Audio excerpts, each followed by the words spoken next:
año, millones de personas alrededor del mundo unen sus voces, su experiencia y su esperanza para hablar de un tema que nos toca a todos, el cáncer de mama. Porque sí, aunque suele asociarse solo a mujeres, también afecta a los hombres. Y más allá de las cifras, detrás de cada diagnóstico hay una historia, una familia, una lucha y sobre todo, una oportunidad para detectar a tiempo, actuar y vivir. En la Mesa de la Salud queremos ir más allá de la estadística y la campaña del listón rosa. Queremos entender qué está pasando hoy, en 2025, con los avances médicos, los nuevos tratamientos y la realidad de nuestra región. Queremos hablar con claridad, con empatía y con esperanza.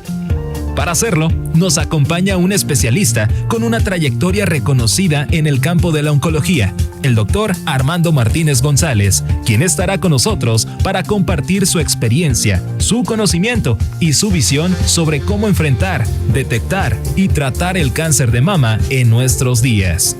Así que te invitamos a quedarte, a escuchar y a compartir este programa con alguien que quieras. Porque la información puede salvar vidas. Porque el cáncer de mama se detecta, se trata y se supera. Comenzamos este especial de Octubre Rosa, aquí en la Mesa de la Salud.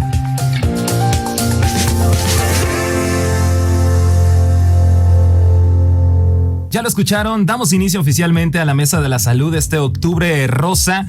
Estamos prácticamente a una semana de que sea 19 de octubre para conmemorar el Día Mundial contra el Cáncer de Mama, y aunque sí ha avanzado muchísimo en este tema médico, sigue siendo, de acuerdo a la última información, la primer causa de muerte por cáncer en mujeres en nuestro país. Teniendo este dato duro, Doc Armando, ¿cómo describiría desde su perspectiva el panorama actual de cáncer de mama en México y, si se puede, en Teciutlán o la región? Sí, claro. La pregunta sí es bien clara, ¿no? Hay efectivamente solamente libros que se dedican exclusivamente a la epidemiología del cáncer de mama. Más o menos de 2005 a la fecha, que son 20 años. No han variado mucho las estadísticas. Las estadísticas ya decían que 2 de cada 3 familias tienen algún paciente con alguna variante de cáncer o con algún cáncer. Okay. Y en relación a mama, 1 de cada 8 mujeres se esperaba para 2020 que pudiera tener cáncer de mama. ¿Qué mujeres primordialmente? El año más o menos, en cuando empieza el pico más alto de cáncer, se encuentra entre los 35 y los 55 años. De ahí que la mayoría de las muertes estén después de los 60. ¿Por qué? Por el tiempo de sobrevida. Eso por un lado. Teciutlán no está distinto de las estadísticas nacionales, ¿no? Es muy parecido, y es muy parecido en el mundo entero, porque cada vez más identificamos los factores de riesgo más importantes, ¿no? Sin duda ser mujer, la menarquía temprana antes de los 11 años, la primera regla, mujeres que después de los 50 siguen reglando, que decimos nosotros la vida ginecológica de la mujer, que no es lo mismo que la vida obstétrica, que es a partir de cuando inicias con tus hijos. Eso por un lado, estrógenos, progesterona bien involucrados. Segundo, problema gravísimo en México, sobrepeso, obesidad. Sobrepeso, obesidad no es distinto en nuestro país. En obesidad infantil pues estamos en los 2 primeros, en obesidad de adultos estamos en los 2 primeros. ¿Por qué? Por la conversión de las grasas del cuerpo a estronas y de estronas a estrógenos, ¿no? Se van convirtiendo dentro de nuestro cuerpo. Y eso no cambia. De ahí el aumento en la incidencia de tabaquismo, alcoholismo, que más o menos desde los años 90 se vino dando un incremento importante entre mujeres, pues también ha favorecido la presencia de este tipo de lesiones. El uso de estrógenos, progesterona, también es igual en todo el mundo. La globalización ha traído eso, ¿no? Hoy en día es más fácil acceder a los programas y en la farmacia vas y compras la pastilla del otro día, que es la dosis de un mes en un solo día.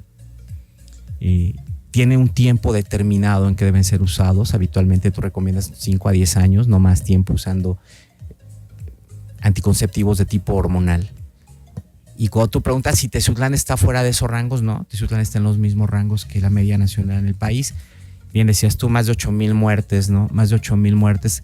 Y quizá algunas de esas muertes no sean registradas. Existe un subregistro del cáncer de mama más o menos reportan 30,000 casos por año, ¿no? Y de esas 8,000 estamos hablando de que aproximadamente el 26-27% de las mujeres van muriendo, ¿no? Si son 30,000 y mueren más o menos 8,000, que va correspondiendo a más o menos 22 pacientes por día en el país. Tremendo. Es decir, que mientras estemos nosotros aquí charlando de esto, una mujer va a fallecer por cáncer de mama en el país. Sí, es una realidad. Hay un incremento muy pequeñito en la detección oportuna en mujeres de menos de 35 años. La verdad es que forman menos del 5% del total de mujeres con cáncer. Y el problema más grave de nuestro país es que el 90% de los cánceres se detectan en etapas 2 o 3. Mientras que en Estados Unidos te estoy diciendo que el 40% de los cánceres de mama se detectan in situ. ¿Qué significa in situ? Muy pequeñitos todavía antes de que causen invasión. Esto por el acceso ¿A la información? a los métodos de detección oportuna, que son sin duda mastografía, ultrasonido, son los más importantes. Y de ahí también que una vez que tienes dudas, sepas que tienes que acceder a estudios como la resonancia magnética nuclear en casos especiales. Okay. Pero por eso sí se requiere un entrenamiento grande. No puede tomar la decisión de manera inmediata el médico general o ginecólogo por los costos de una resonancia magnética nuclear, ¿no? Una resonancia magnética nuclear de tórax simple, que es lo que se pide, está aproximadamente en los 8,000 pesos, ¿no? Doctor, he escuchado un porcentaje alarmante, 90% de mujeres detectamos el cáncer ya cuando estamos en etapa terminal. Pero ¿qué pasa si lo hacemos al revés? Si el 90% lo tuviéramos detectado a tiempo, nos curaríamos. Sí, exacto, también 90%. Sí, no, el 90%. Doctor, ¿cuál cree que sea este obstáculo principal para que nosotros como mujeres no tengamos esa detección temprana? ¿Será miedo? Son varios factores culturales, sí. Yo creo que son diversos factores culturales, ¿no? Por un lado, en nuestras comunidades es muy difícil que acudan a evaluarse, que pues es que me van a hacer un estudio, dicen que duele mucho. Y entre los mitos, ¿no? Que cuando te aplastan la mama en la mastografía se va a diseminar el cáncer. No, por supuesto que no, eso no va a ocurrir. Si te hacen una biopsia se va a diseminar el cáncer, no, tampoco va a ocurrir. El miedo, sí, sin duda hay gente que dice, pues si no me hago la mastografía no tengo nada, sin duda. Eso obviamente es un tema de desconocimiento. Por eso decíamos, ¿cómo incidir?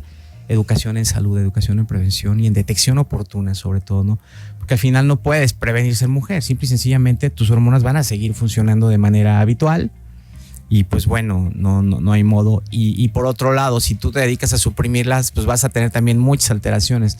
Yo a todo el mundo cuando platico de esto digo que las hormonas son excesivamente difíciles, son salvajes. Se miden en millonésimas de gramo la mayoría. Las cantidades de hormonas, sea la que sea, se miden en cantidades muy pequeñitas y son simplemente tormentas difíciles entonces el sistema endocrino requiere de un conocimiento grande, amplio y bien de parte del médico, y la endocrinología es de las ciencias más difíciles en la medicina. Entonces no está tan fácil, no está al acceso de todos con desconocimiento. Es un tema cultural y es un tema que al ser cultural pues obviamente también afecta a los gobiernos, ¿no? El número de mastógrafos en el país no alcanza para poder llevar a cabo de manera rutinaria mastografías para el número de mujeres que tenemos en edad de hacerse una mastografía. El número de imagenólogos y los ultrasonidos pues nos siguen superando otros padecimientos, ¿no? Entonces la mujer acude cuando se detecta un nódulo, casi siempre. Creo que es lo que más tenemos al alcance. Hablando de cómo hacerlo en nuestra población, pues sin duda la autodetección, adecuada exploración física o autoexploración de parte de la mujer es lo que va a detectar. Desafortunadamente se detectan tumores entre 1 y 2 centímetros, a veces porque no sabes explorarte, muchas veces por el volumen mamario que no permite que llegues al sitio bien, o a veces aún un médico avesado en la exploración a veces no alcanza a tocarlo, pero lo ves muy claro en la mastografía, en el ultrasonido. Entonces estamos hablando de una enfermedad que tiene un impacto muy grande en la sociedad y que el único modo en que vamos a poderlo superar es sí o sí haciéndonos una detección oportuna cada año, una vez que, esto es importante. Con todo este panorama, Doc, se podría decir que en pleno 2025 el cáncer de mama es tratable, es mucho más tratable que 10, 15, 20 años atrás, de manera sencilla, ¿sí? Claro, sin duda. La mayor parte de las pacientes que sobrevienen a largo plazo son tumores pequeños, ¿no? Son tumores de menos de 2 centímetros, de bajo grado, es decir, que todavía su célula no ha mutado tanto como para ganar esa capacidad que tiene. ¿Qué pasa con la célula con cáncer? Primero pierde la capacidad de morir. Se llama apoptosis, ya no muere, se sigue reproduciendo cuando tienes una vida media de cada célula. Gana la capacidad de invadir otros tejidos a los cuales no pertenece por contigüidad. Y tercero, gana otra que es muy importante, la célula con cáncer, que es la capacidad de viajar a distancia a través de los linfáticos o de la vía sanguínea. Entonces esas 3 capacidades, cuando tú lo detectas temprano, todavía no las tiene. Todavía no ha cambiado mucho, no es tan agresivo. Eso se le llama grado. Los de bajo grado son los que son poco agresivos. Los de alto grado los llamamos o poco diferenciados. Esos son muy agresivos, aunque sean pequeños. Hay tratamientos personalizados, sí, con mejores resultados.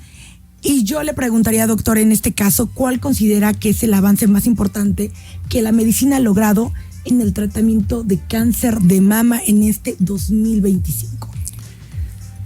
Sin duda, los avances más importantes están dados en la terapia biológica y en la inmunogenética, ¿no? Hacia la inmunidad de la persona y a la terapia biológica. Es decir, se están identificando en el mundo entero biomarcadores. Los biomarcadores son muy, muy especiales, es decir, está identificando la genética de cada uno de los tumores de cada persona, de modo tal que yo puedo tener un tumor con una inmunogenética y mi primo hermano tener otra inmunogenética del mismo tumor en el mismo grado e igual de avanzados, ¿no?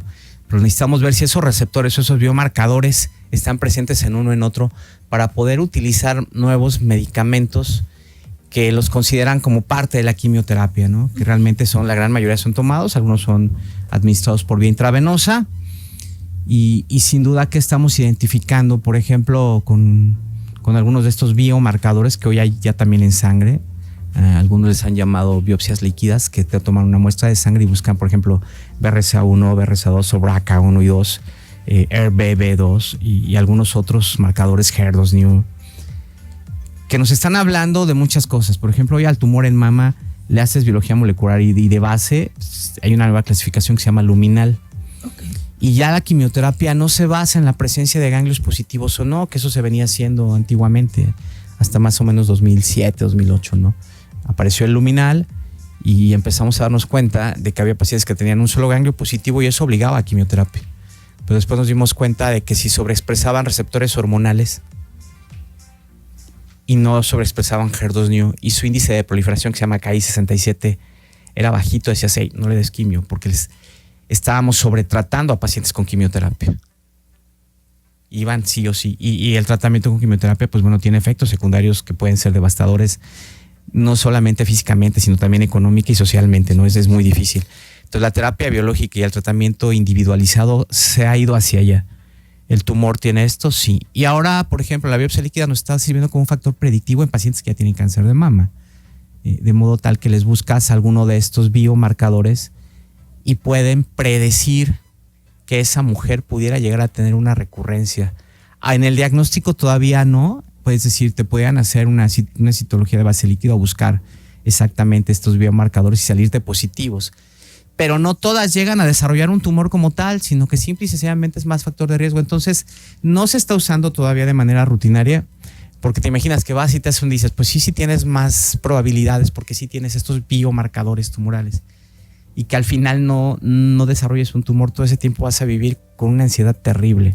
Entonces el uso de los biomarcadores sí debe ser bajo una comprensión bien clara de cada uno de los biomarcadores como tal. Hacia allá va sin duda la medicina, hacia la inmunogenética. Hay más tratamiento conservador, es decir, menos tratamiento mutilante, pero también no es para todos, porque un tratamiento conservador va acompañado de radioterapia y a veces dices, bueno, con cirugía y radioterapia me va a ir igual, sí. Con cirugía conservadora más radical me va a ir igual, sí. La cirugía radical sigue siendo el estándar de oro. Es decir, contra ese se comparan todos y la otra cirugía. Pero tú vives en la sierra, no quieres dejar de salir de tu lugar de origen para irte a atender un mes y medio con radiación y tiene un efecto secundario la radioterapia. Entonces hay gente que dice que prefiero la mastectomía radical, que es quitar el seno entero, que lo demás. ¿Hacia dónde más va también? Que yo creo que es importante la medicina, hacia un mayor entendimiento de las alteraciones psicosociales que generan los tratamientos en cáncer de mama, ¿no? Hay grandes disturbios en la sexualidad. Yo creo que la sexualidad y cáncer es uno de los problemas más graves que tenemos, no solamente en cáncer de mama, en cáncer cervicuterino, en cáncer del tubo digestivo, en lo que sea, porque va a terminar afectando la relación diaria de tu vida, ¿no? Y bueno, la sexualidad es parte del ser humano. Creo que todavía es una asignatura pendiente que se tiene, sobre todo en nuestro país. Hay otros países donde ya es muy claro.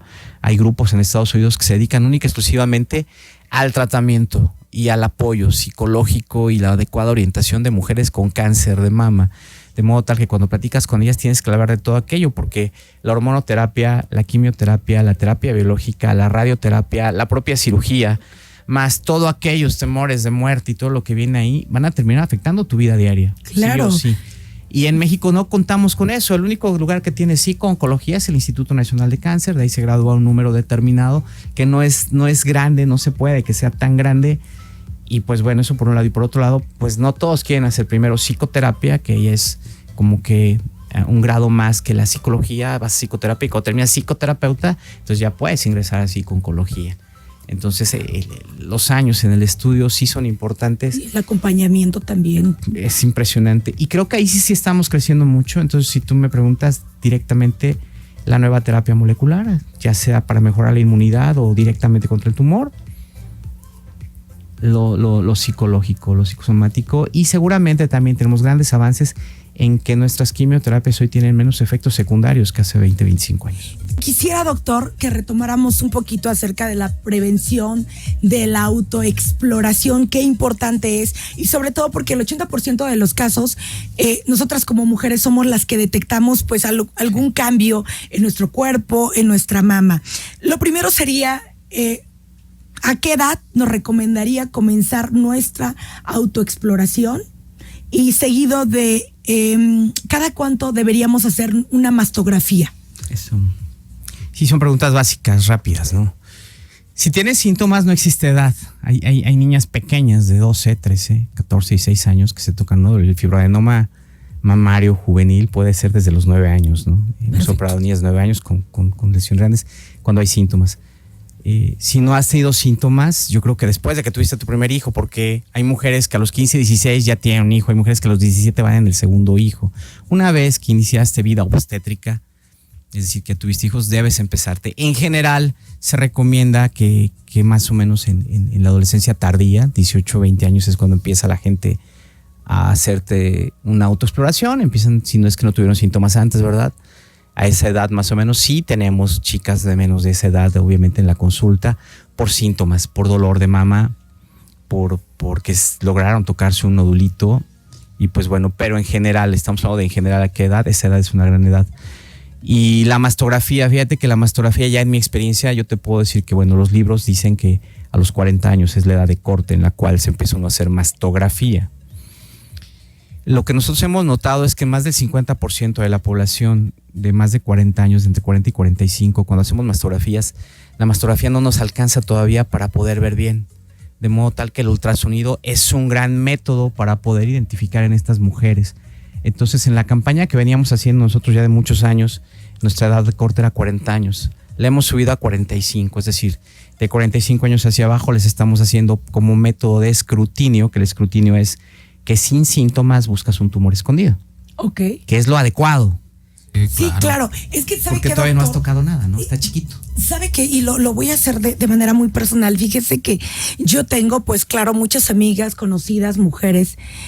Y de verdad, doctor, lo hemos hablado y decimos es que es octubre, es rosa y mucho hablamos de ello. Y desgraciadamente muy pocas mujeres se saben hacer autoexplorarse. Sí. Eso, la autoexploración, sí, la verdad es que sí es bien importante autoexplorarse. Y idealmente debe ser, o dicen, después del baño, estar relajada, con adecuada luz, verte al espejo y no tocar exclusivamente con las yemas de los dedos, que en muchos de los folletos que tú logras ver dice que con la yema de los dedos no. La verdad es que los que nos dedicamos a este tema del cáncer lo hacemos casi con toda la zona digital entera para poder diferenciar, porque si te tocas vas a encontrar 1000 bolitas, pero cuando lo haces con una superficie más grande vas identificando exactamente cuál no es igual de todas ellas. Y divides la mama en cuadrantes de modo tal que empiece la autoexploración en el cuadrante superior interno, en el sentido de las manecillas del reloj. Ok. Se mide a partir del pezón. Cuadrantes, uno atraviesa de manera horizontal, otro de manera vertical. Cuadrante superior interno, cuadrante inferior interno, cuadrante inferior externo y cuadrante superior externo, que es con el que acabas. Y se va haciendo la exploración desde la clavícula hasta 2 centímetros por debajo del surco mamario. Llegas hasta el músculo dorsal ancho, porque hasta allá todavía hay mama. Ok. Al final las axilas. Y bueno, la mitad superior de la mama se explora mejor sentada. Y la mitad inferior de la mama se explora mejor con la paciente acostada. Ok, entonces aquí la recomendación es que nosotros lo hagamos primero Sí. sentados Sentados y después acostadas. Sí. Ok. Con la mano izquierda tocas la mama derecha, con la mano derecha tocas la mama izquierda. Para poder levantar y poder tocar de mejor manera, pues obviamente se coloca la mano detrás de la nuca o con que la eleves, sigue en la misma posición. Y eso es en la autoexploración. Sí, empezar a esas edades, ¿no? O si tengo un síntoma de inmediato. Si tengo un síntoma, tengo un nódulo, hay que caracterizarlo. ¿Esto qué significa? Saber si es sólido o líquido. El mejor estudio para saber si es sólido o líquido es el ultrasonido.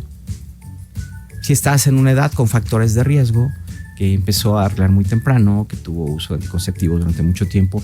La lactancia, ¿por qué protege? La lactancia protege porque en el tiempo en el que hay lactancia materna, no hay estrógenos ni progesterona. Se interrumpe el ciclo ovárico, el ciclo ginecológico. Entonces aquellas mujeres tienen menos exposición a hormonas que las que nunca tienen hijos. Y son factores de riesgo que no determinan, ¿no? Pero que sí existen. Si te están diciendo aguas, aquí hay más riesgo que en otras mujeres. Nada más, yo pensaría que es eso. Y sí, mastografía yo recomiendo después de los 45, de 45 hacia abajo ultrasonido. Pero sí, además el ultrasonido nos dio datos que nos dicen aguas, entonces vas a mastografía para poder ver si las características son para poder hacer una biopsia. Muchas de las veces son estudios complementarios. Y cuando estos dos no son suficientes, hay un tumor, se llama carcinoma lobulillar. Okay. Desafortunadamente, el lobulillar se detectan, el 80% de ellos cuando miden más de 5 centímetros. Se ocultan, es muy difícil identificarlos. El estudio para poder identificarlos es resonancia magnética nuclear. Y pues bueno, a veces les haces biopsias y hasta la tercera o cuarta biopsia resulta que te dan positividad. Entonces es un gran imitador. Se oculta mucho, es difícil de diagnosticar, pero eso ya lo tienes claro, ¿no? Eso cuando te dedicas a esto, tienes que saber que eso te puede ocurrir, y si tienes dudas, pues es una resonancia. Doctor, entonces, perdón, digo, de eso salen muchísimas preguntas y nosotras como mujeres es creo la que más importante. Tenemos que estar como muy puntual con nuestra salud. Doctor, regularmente nosotros las mujeres acudimos pues a chequeos con hacer papá Nicolaos, hacer todo nuestro procedimiento ginecológico. Sí. Muchas veces nosotros nos realiza en ginecología esta parte del ultrasonido. Sí. Debemos estar tranquilas si a nosotros nos dicen, ¿sabes qué, Lau? Todo parece muy bien ahí, o ¿qué hacemos? ¿Qué hacemos? Sí, la verdad es que hay una especialidad en imagen. Yo creo que el gineco-obstetra, y jamás es mi intención dañar a nadie, el gineco-obstetra debe dedicarse a la salud como tal. Puede ayudarte con un ultrasonido, quizás a verlo muy grueso, yo diría que a gran escala. Pero si quieres realmente tener un diagnóstico fino, bien hecho, tienes que acudir con un imagenólogo. El imagenólogo es el especialista en ultrasonido, tomografía, rayos X, resonancia, que hace 3 años de especialidad, porque también hay gente que hace técnicos en ultrasonido, no técnicos, sino diplomados en ultrasonido. Hay diplomados muy buenos que son exclusivamente para mama. Pero bueno, también depende del aparato, ¿no? Que el aparato sea de mucha calidad, el transductor sea de mucha calidad y de la gran experiencia de quien lo hace. Entonces, eso dificulta. Pero si tú me dices, ¿me puedo quedar tranquilo si fui al gineco y me dijo todo en orden nada más con un ultrasonido en la misma consulta? Yo no me quedaría tranquilo. Okay. Yo acudiría con mi ultrasonido que me hizo un especialista en imagen al especialista, porque así del mismo modo es terrible que quien hace los estudios de imagen le diga, te tienes que atender porque te van a hacer esto, esto y esto, ¿no? Porque realmente tampoco está en su ámbito. Él hace estudios, diagnostica, te da la certeza de qué vas a hacer, entonces ya tú tomas la decisión. Entonces, dirían los viejitos, cada chango a su mecate. Podríamos concluir hasta este momento, Doc, que la importancia de la autoexploración, pero que la misma autoexploración no va a reemplazar por nada del mundo el estudio clínico. No va a reemplazar el ultrasonido ni va a reemplazar la mastografía, porque, como bien lo comenta, si no siento nada no significa que no forme parte de la estadística de riesgo. ¿Es correcto? Esas serían las frases que resumirían el término en la detección oportuna. En la prevención no hay más, pero en la detección oportuna es eso. Si yo me toqué, no tengo nada, eso no reemplaza a mi estudio periódico, ¿no? Que es por lo menos una vez al año y efectivamente no me saca de las estadísticas. Y bueno, en prevención no hay mucho que hablar, ¿eh? En prevención en general no hay secretos en la vida: dieta, ejercicio regular, dormir bien. Y bueno, se utilizan algunos medicamentos antiestrogénicos como el tamoxifeno, que han demostrado una gran utilidad en disminuir la recurrencia de cáncer una vez que ya se quedó y que han demostrado disminuir el riesgo de cáncer de mama en aquellas mujeres que no lo han tenido. Justo, doctora, alrededor del cáncer de mama hay muchos mitos que seguramente usted ha escuchado. Entonces la pregunta directa: ¿cuáles serían los mitos más frecuentes que escucha en consulta? Si la mastografía repetida me va a dar cáncer. Y cuando hablamos de radiación que produce cáncer, nos era más claro que era la radiación para tratamientos por cáncer o la radiación de Hiroshima Nagasaki, ¿no? Que vimos que daba muchísimo cáncer de tiroides y muchas otras patologías.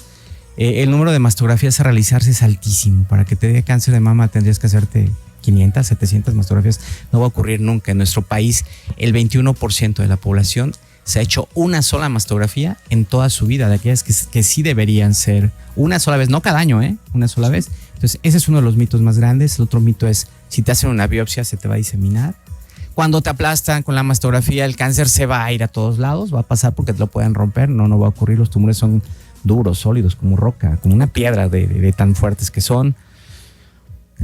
Yo creo que esos son los mitos más grandes que tenemos en cáncer de mama en relación a los estudios. Doctor, yo como mujer le podría decir que una de las preguntas que creo que es muy general con nosotros es que los aerosoles, los desodorantes nos causan cáncer. Eso sí, también es uno de los mitos que son enormes de grandes. Y yo creo que el otro mito es: si no me duele, no es cáncer. A ver, ese es bien importante y siempre se los digo a mis pacientes.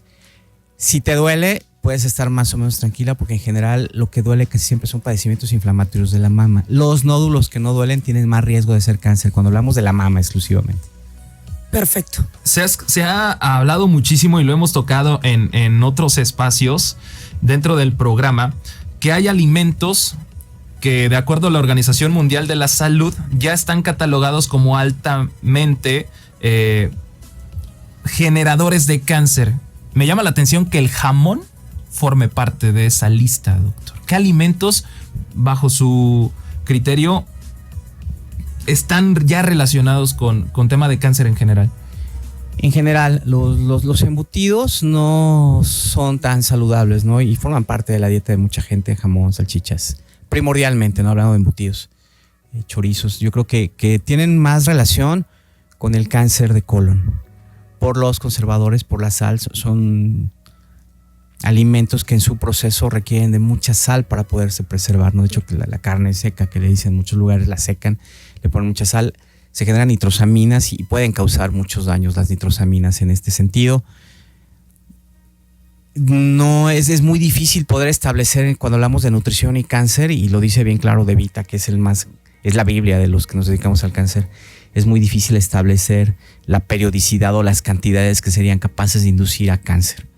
¿Por qué? Porque todos los estudios son muy sesgados, dependen primordialmente de qué te dice el paciente, y en ese momento ya no los controlas. Y los estudios en cáncer deben ser bien controlados de manera aleatorizada para poblaciones, la edad, la genética, factores de riesgo, enfermedades asociadas, apareamiento de grupos por edades y todo lo demás. Entonces es muy difícil poder llegar a establecer como tal. Yo siempre les he dicho que tampoco hay en la vida, ¿no? Los extremos, el consumo excesivo, pues te va a dar problemas, ¿no? Claro. Cuando realmente ya es una dieta balanceada, se requiere de muchos grupos de alimentos. Perfecto. ¿Te parece, Harry? Nos vamos a preguntas. Perfecto. Vamos a leerlos, todos los mensajes, preguntas sobre todo que nos ha hecho el auditorio. Nos comentan: buenas tardes, preguntarle al doctor si hay campañas hoy en día para hacernos mastografías. Sí, hay campañas. Precisamente donde yo laboro tenemos una, 1,100 pesos la consulta más el estudio ultrasonido o mastografía, dependiendo de la edad. Ese es el costo en este mes, cuando habitualmente están en otros lugares 1,800, 2,500 y costos más elevados. Muchos de los imagenólogos, de los especialistas en imagen, tienen campañas este mes de modo tal que le bajan el costo. Y también lo decíamos, si tú allá vas con tu ultrasonido o con tu mastografía recientes de 3 meses hacia acá, de 2 meses hacia acá, el costo de la consulta es de 600 pesos en vez de ser de 1,000 pesos. También sí hay campañas de detección oportuna y los gobiernos hacen mucha conciencia, buscan. Desafortunadamente no hay el número de mastógrafos ni de especialistas para revisarlas, pero sí en general es un mes que en el mundo entero está dedicado efectivamente a este problema que es gravísimo, ¿no? El cáncer de mama. Excelente programa, ojalá que no sea la única vez que los pueda acompañar el doctor Armando para proporcionar más valiosa información que, como dijo el doctor, la mayoría se deja llevar por mitos y no por la información que proporcionan los expertos. También nos dicen, buenas tardes, mi esposa tiene 55 años, se hizo hace un año la mastografía, ¿se tiene que hacer la mastografía este año o cada 2? Este año, fíjate que en general en la salud pública lo han pasado a 2 años, muchos países. No se debe tanto realmente a detección oportuna, sino a que los recursos no alcancen. Okay. Entonces muchas de esas políticas gubernamentales están basadas en temas burocráticos o económicos. La gente que tiene acceso a hacerlo lo hace cada año, ¿no? Okay. Ahora bien, lo que dice el artículo más importante, que es de más o menos finales de los 70s, es que después de los 55 cada 18 meses. Perfecto. Y hasta los 55 cada año. Si tienes factores de riesgo, pues háztela cada año, ¿no? Perfecto. En 55 todavía le toca a la persona que preguntó y a partir del otro año pues tenemos que ver factores de riesgo para poder decidir. Comentan también, una pregunta, si usas brasier de varilla, ¿hay problemas? Y si no he tenido hijos y nunca he dado pecho, ¿es factor de riesgo, doctor? Si no has tenido hijos y tienes más de 35 años, eso es considerado un factor de riesgo que no es determinante, solamente es un riesgo. Puede o no puede ocurrirte, pero existen los factores de riesgo. El tema de la varilla y cáncer de mama es un mito, no existe. Sí te puede causar dolor en la mama porque es un objeto metálico, pero no a todas las pacientes. De hecho, hay algunas que para poder estar bien y sin molestias se utilizan, es decir, hay que individualizar el caso, como bien dijeron al inicio ustedes. Por acá comentan, buenas tardes, estoy escuchando el programa y me hicieron una mastografía, pero me salió mal, me dicen que requiero entonces un ultrasonido. ¿Tiene que ver con el dato que nos... Eso, en BI-RADS 0, que es lo que debe decir, o en BI-RADS 3, son las únicas indicaciones en las cuales pensaríamos en una mastografía. En BI-RADS 3 es muy bajas probabilidades de malignidad, 2%. En BI-RADS 0 significa que el estudio no es suficiente para determinar probabilidades de benignidad o malignidad. Entonces muchas veces se requiere de complementar, habría que ver qué BI-RADS le dieron y ahí tomar la decisión, desde luego, aunado a factores de riesgo y exploración física. ¿Dónde puedo acercarme? Escuché el programa entre Radio Escuchas, escuché al doctor Armando en Impacto FM. ¿A dónde consulta el doctor Armando Martínez González? Policlínica, Óptima Policlínica, consultorio 3. En el consultorio 3 hay un número específico que es el 231-148-3116. Ahí se saca la cita. Y pues bueno, al final tenemos ahí, les dejaré algo, ¿no? No, hombre, doctor, nos ha encantado que esta tarde hayamos tenido esta charla. Yo sé que mucha gente a partir de ahora, muchas mujeres, hombres, van a tomar muchas decisiones, que así sea, porque recuerden que la detección temprana nos puede salvar la vida y no lo hagan con miedo, háganlo con mucha esperanza, háganlo con amor propio. Muchísimas gracias, doctor. Como siempre, ya sabe que lo queremos muchísimo. Gracias. Y cuando quiera, este es su espacio. Pues muchísimas gracias a ustedes. Quizá dejar el mensaje sobre todo a los hombres, ¿no? Me quedó muy claro al principio del programa, nos puede tocar a todos y me refiero a todos como familia, ¿no? Creo que los hombres también tenemos gran responsabilidad en acercar a las mujeres a la detección oportuna de este padecimiento. Ahí es donde nos toca colaborar.